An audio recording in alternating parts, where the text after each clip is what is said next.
Kadang orang nggak benar itu ketemu temannya, ayo ngopi-ngopi, beres. Yang ini kita sebagai orang tuanya mau ngopi saja ditanya, jam segini kok ngopi? Apa saja salah, jadi bawaannya di rumah disalahin, bawaannya di luar dibebasin. Akhirnya kenangannya kan ini buruk. Ini hal-hal seperti ini yang kita harus hati-hati lah ngelola kebenaran. Makanya ada cerita di kitab Risalah Qusyariyah juga diulang lagi di Ihya.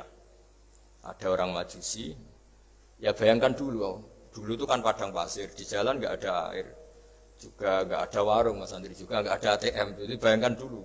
Jadi cerita ini harus dibayangkan dulu. Kalau sekarang kan nggak kebayang ada orang kelaparan di perjalanan. Makanya dulu itu hukumnya ekstrim. Siapa yang iman billah wal yaumil akhir harus memuliakan tamunya. Dulu itu ukuran memuliakan tamu itu nomor satu ya dikasih makan. Sehingga kalau ada tamu dari jauh, Nabi itu kalau nggak bisa ngasih makan dilelang. Siapa sahabatku yang bisa ngasih makan? Karena orang itu sekali mertamu ya memang kelaparan betul. Perjalanan 2 hari nggak ada warung, nggak ada ATM, nggak bisa mampir ke kantor cabang minta fasilitas kan nggak bisa. Kalau pejabat kan bisa dari Jakarta mampir Semarang, Semarang mampir Kragan. Singkat cerita dilelang sama Nabi. Siapa yang bisa? Masyhur kan cerita itu, ada orang yang sebetulnya miskin, saya ya Rasulullah, ternyata yang dikasihkan itu makanan jatah apa? Anaknya, kan masyhur cerita itu. Kata dia pulang, terus lampunya pura-pura dimatikan, terus anaknya disuruh menidurkan, terus dia pura-pura nemani makan, padahal hakikatnya yang makan itu hanya tamunya. Saat itu juga Allah menurunkan wahyu kepada Rasulullah SAW. Allah memuji perilaku sahabat ini, karena bisa ngasih makan tamu. Jadi dulu itu yang namanya tamu itu kalau nggak dihormati taruhannya nggak iman, karena nasibnya sampai seperti ini karena dulu seperti itu. Nah kembali lagi ke cerita tadi. Tamu makanan atau tamu atau apa saja lah. Itu servis sosial ini nomor 1. Kalau enggak, seorang lagi ya. Kalau enggak, itu ya orang terus enggak simpati. Nah, sehingga karena taruhannya seperti itu sampai Allah lewat binaan kekasihnya maka na yu'minu billahi wal yaumil akhir falyukrim dhaifan. Sehingga tidak suatu saat Nabi Ibrahim itu punya tamu, orangnya Majusi. Majusi itu enggak mukmin. Majusi itu lebih buruk ketimbang Yahudi, lebih buruk ketimbang Nasrani karena ada ahli kitab sama sekali. Kalau di Quran kan dibedakan, ada kafir ahli kitab yang masih percaya Tuhan, yaitu Yahudi Nasrani, ada yang sama sekali sudah tidak percaya Tuhan. Itu Majusi, enggak punya kitab. Orang Majusi datang ke Nabi Ibrahim karena beliau terkenal Abu Duyuf, bapak dari segala tamu. Beliau itu nggak mau makan kecuali bareng tamu, bareng anak yatim, saking solehnya Nabi Ibrahim. Saya ulang lagi, bayangkan dulu, memang makan itu luar biasa. Sekarang kan biasa karena tamu sudah makan dulu di warung, nginepnya di hotel, malah kadang disuguhi udah pati makan karena nggak selera, ribet malah tamu sekarang.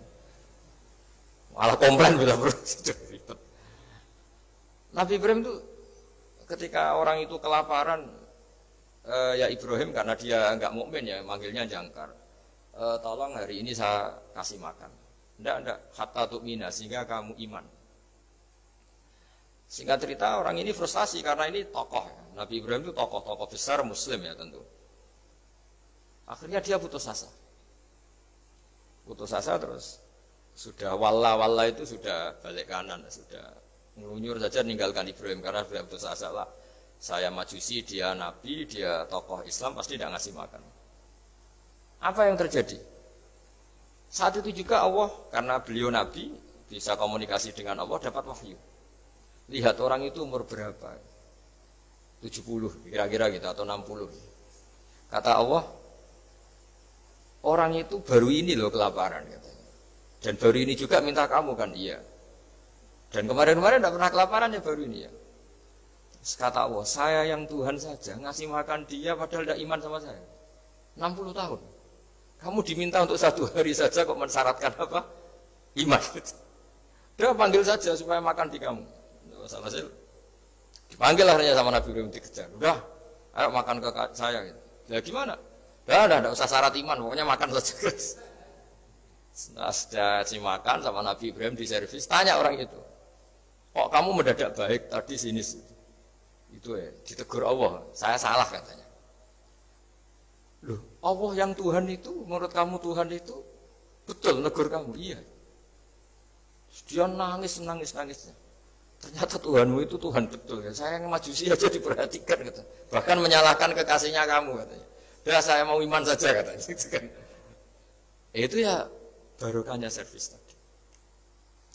Nah sekarang misalnya kita bertarung di dunia yang bebas ini. Misalnya nyuwun sewu, yang ngasih makan ini nyuwun sewu orang nggak baik, yang orang baik nggak ngasih. Pasti utang jasanya orang ini sama yang nggak baik. Karena kenanya sama orang baik itu udah baik.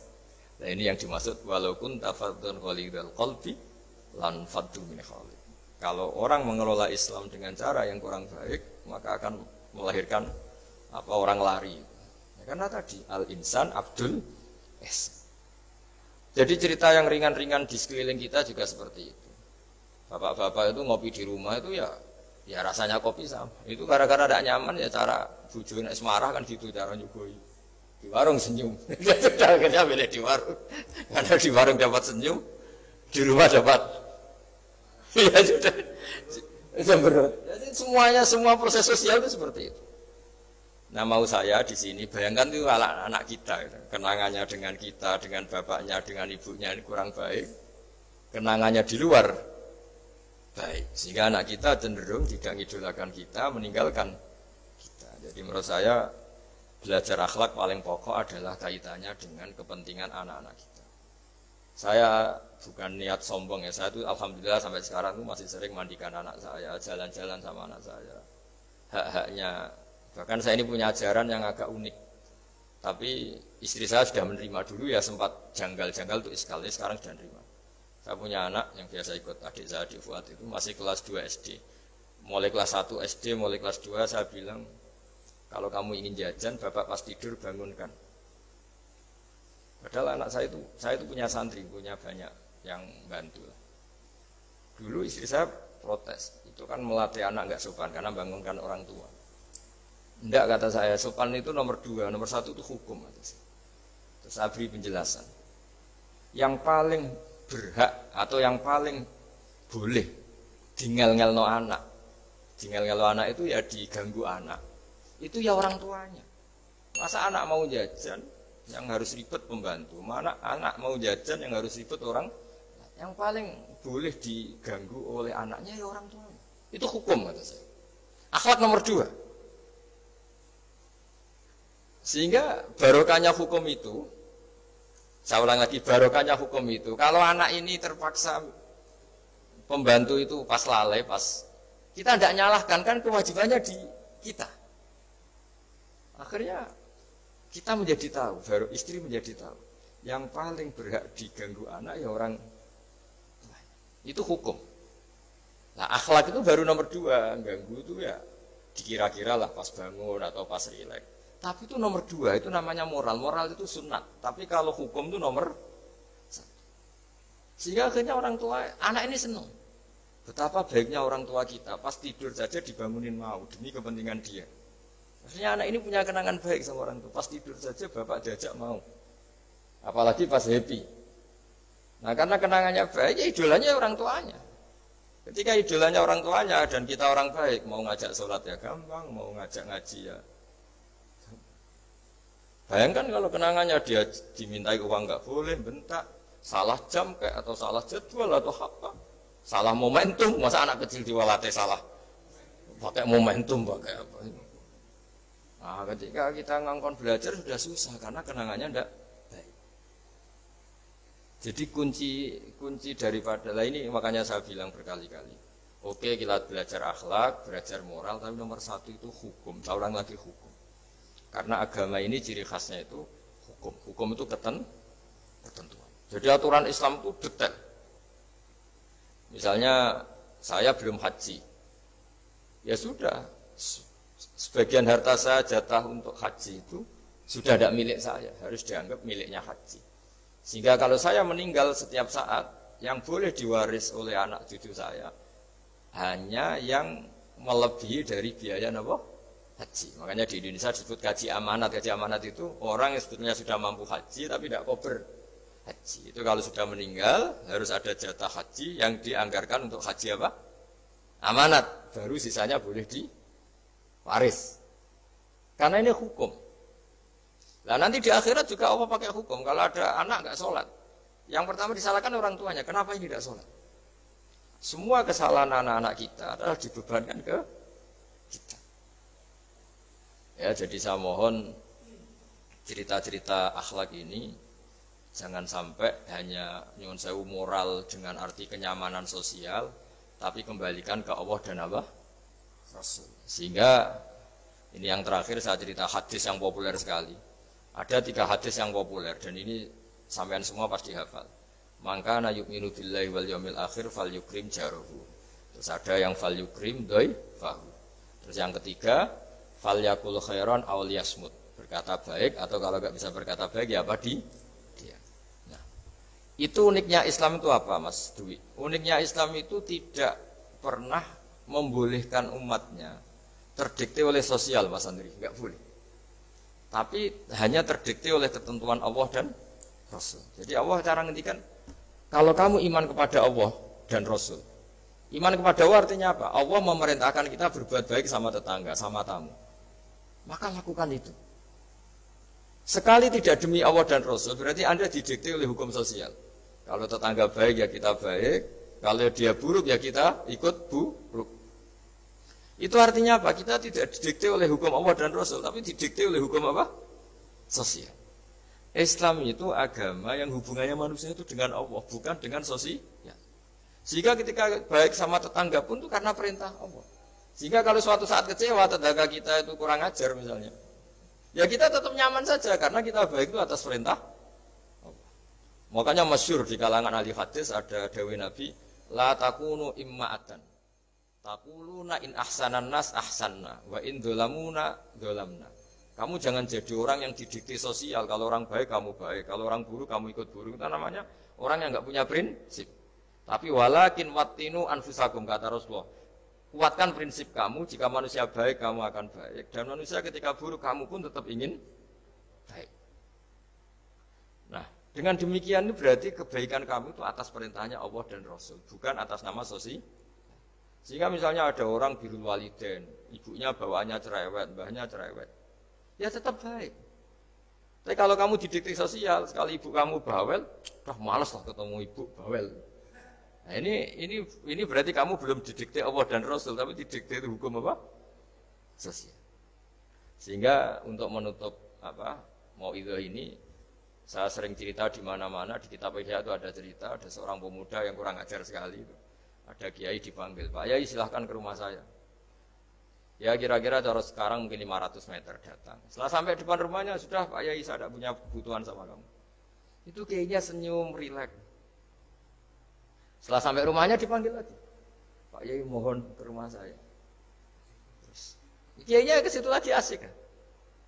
Terus setelah sampai rumahnya pemuda tadi, sudah pulang aja saya tidak butuh kamu. Sampai 3 kali. Dan kiainya tuh asik, ceria gitu. Pemuda itu kagetnya bukan main. Kenapa Pak Kiai tidak tersinggung? Malah senyum-senyum. Jong kata orang Jawa ini. Ini cerita di Ihya. Saya tuh senang sekali nuruti perintah Allah. Allah menghentikan, saya disuruh hormat tetangga. Lah kamu tetangga saya. Dan saya alhamdulillah bisa nuruti karep kamu. Disuruh ke kamu, saya ke kamu. Dan sekarang karep kamu saya pulang, ya saya pulang. Syukur sekali hari ini saya bisa nuruti perintah Allah sampai 3 kali. Nangis pemuda itu. Loh kalau kamu kan mau tampar, ini kan pelecehan. Itu kan kurang ajar betul, kiai digambar. Tapi wali-wali itu nggak berpikirannya tidak seperti itu. Kalau kamu tidak wali ya memang aneh pikiran itu, tapi yang benar ya itu. Nah, jadi lewat ngaji ini saya mohon dah semua teman-teman yang di BI maupun seluruh kita, akhlak itu nomor 1. Dengan makna tapi setelah kepastian hukum. Setelah kepastian hukum. Jadi misalnya senyum itu sunat karena kita merayu mitra bisnis untuk bisnis yang halal. Jadi kalau bisnis kita bodong, ya semua orang yang ingin nipu kan ya pasti senyum lah. Berarti yang pahalanya besar ya orang-orang penipu karena senyumnya lebih sering timbang yang enggak nipu. Jadi artinya akhlak itu menemukan momentum sebagai ibadah setelah ada kepastian hukum halalnya. Tapi kalau nggak ada kepastian hukum halalnya, ya ini senyum itu dievaluasi tadi misalnya. Orang ngerayu juga harus senyum, orang nipu juga harus senyum. Ini yang mungkin banyak diabaikan. Saya kira demikian dan mohon maaf karena sebetulnya kalau andaikan tadi jalannya normal mungkin saya agak terlambat. Itu kan banyak lubang-lubang karena apa? Itu biasanya kan karena hujan ya. Tapi ya saya suka tetap terlambat biar keren pernah nunggu kiai.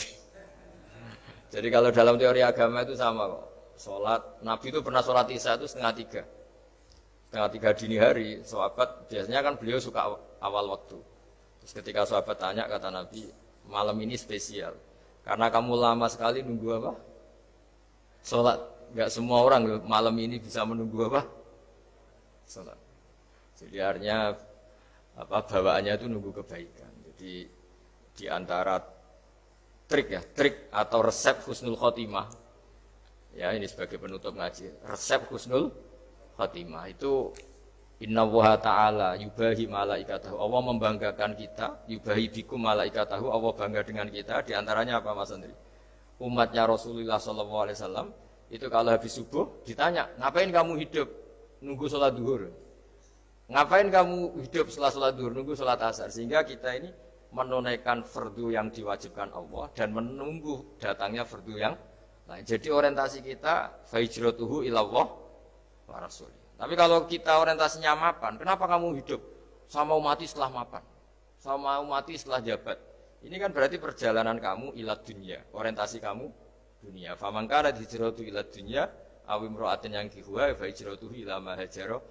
Tapi kalau kamu niatnya, kenapa kamu berani hidup? Supaya bisa sholat, supaya bisa ibadah. Berarti perjalanan kamu hanya menuju Allah dan Rasul. Jadi sehingga di antara alamat husnul khotimah adalah orang setiap sudah melakukan satu kebaikan, berani hidup karena berharap bisa melakukan kebaikan yang lain. Jadi dari satu kebaikan, rutenya menuju kebaikan yang lain. Ya, saya kira demikian dan mohon maaf. Assalamualaikum warahmatullahi wabarakatuh.